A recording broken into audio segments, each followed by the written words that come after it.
Hello mga kabisimay. So ngayon nag-terminate tayo ng panel na FM200. So kailangan i-check natin ang cable kung tama ba yung location. Okay, short. So itong cable na ito ay i-confirm lang natin yung tagging. Short. May kilometer tayo. Open. Close. So yan, tama ang tagging. So ngayon i-terminate na natin ito.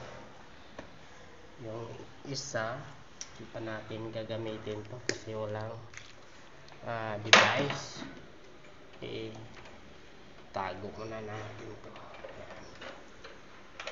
Pag dumating na yung device natin, manual extinguishing release, kasi dalawa may sa panel, meron din sa labas. So saka na natin yan. So ito muna abort system. Yan. Kita natin yan. Abort system. Yan. Dito natin terminate.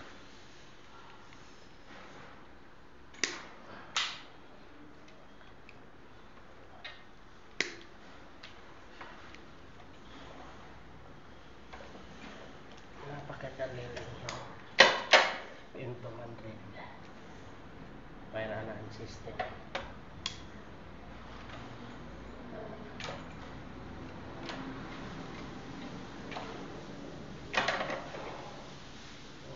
Kailangan lagyan natin ng tape para hindi mag-fault.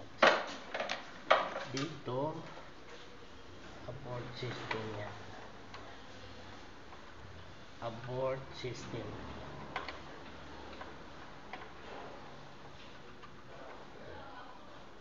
Positive,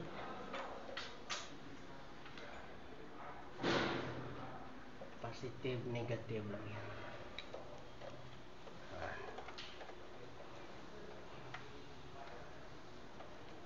Yan.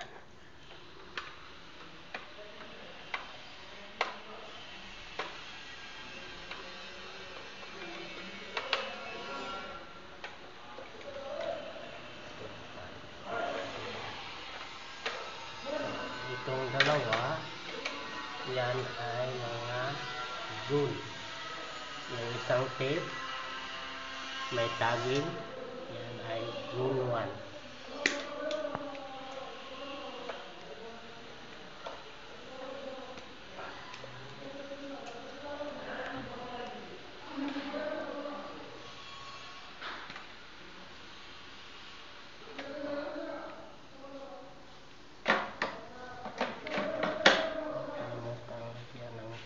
Tape.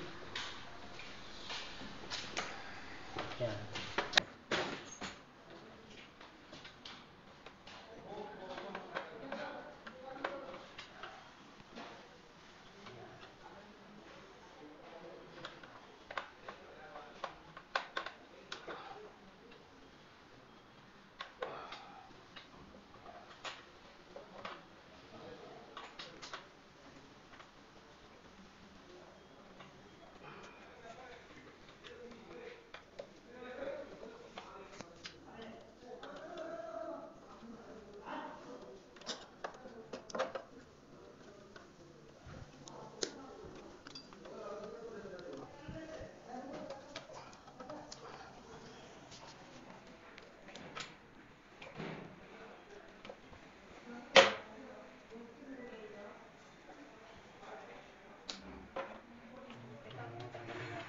System.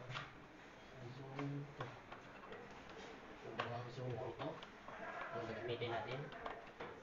Yung zone 3 ay lagyan lang yan ng resistor. Kailangan hindi magkamali. Positive, negative.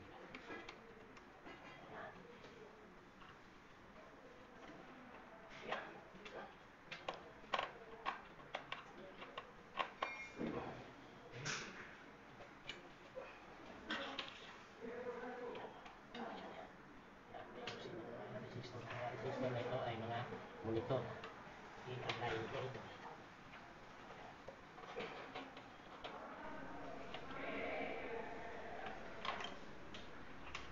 naman ay supply ground panel.